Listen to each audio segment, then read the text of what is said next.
international updates, US President Donald Trump says that he's not happy with the progress of negotiations with Iran over its nuclear program and that he does not want any enrichment for Iran. Now, amid Iran-US tensions, Trump seems to be slamming the talks that have been continuing with Iran, saying that the negotiations are not going accordingly. And as far as he's now been targeting the Obama deal, saying that it has been the worst deal that he has ever seen, as the US is now hardening its Iran stance. Well, they're going. I mean, we're negotiating right now, but they're not getting to the right answer.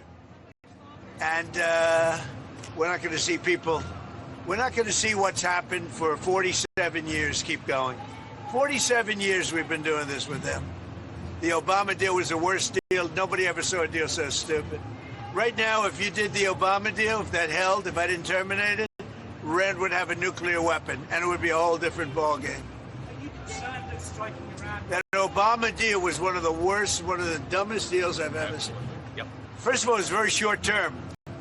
It would long be over. You know that. Would be not. I terminated it, but if I didn't, it would be over by now anyway. But the Obama deal, what he did was one of the dumber deals. I've seen a lot of dumb deals. That would be one of the dumb.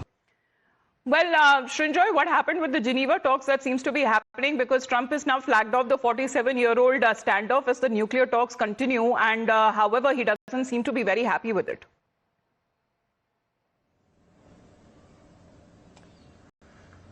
He's blaming Obama, he's blaming Iran, he's blaming the situation in the area. And he's saying what Obama did was the dumbest that has ever been done. That's fine, but the question is what happens now?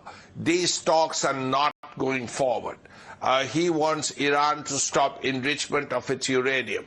Now, Iran obviously wants to do anything, enrichment for civilian purposes.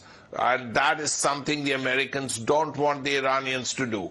So that's where the discussions are still stuck. Meanwhile, while these discussions are going on in Geneva, the American buildup is already continuing.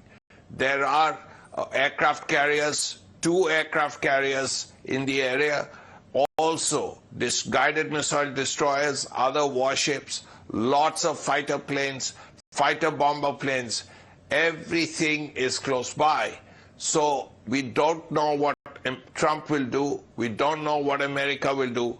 But if there are hostilities, then it could lead to a wider war, because the Iranians have a whole lot of air defense systems, and more importantly, they have missiles. They have short-range missiles, medium-range missiles.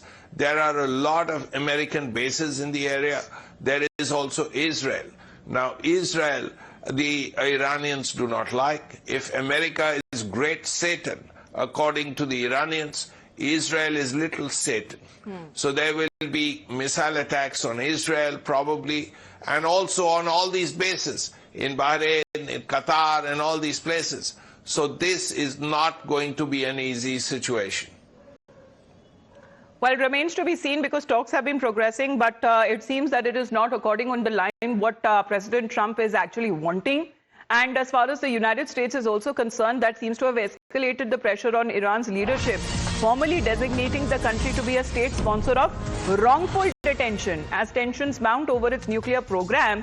In a statement, here is the Secretary of State Marco Rubio, who seems to have announced the move, accusing Tehran of using foreign nationals as political leverage, and saying that for decades Iran has continued to cruelly detain innocent Americans. And this is a statement on part of the FBI as well, which has now been released, where they have been calling out this abhorrent practice. Now, this is what the FBI says. Today, the US has designated Iran as a state sponsor of wrongful detention. The FBI remains committed to working with our federal and international partners to return Americans who are being held captive home and bring their captors to justice. The hostage recovery fusion cell coordinates efforts dedicated to recovering Americans who have been held hostages abroad and supporting the hostages and their families during and after the release. We are steadfast in our determination when it comes to resolving these crises and these cases as well.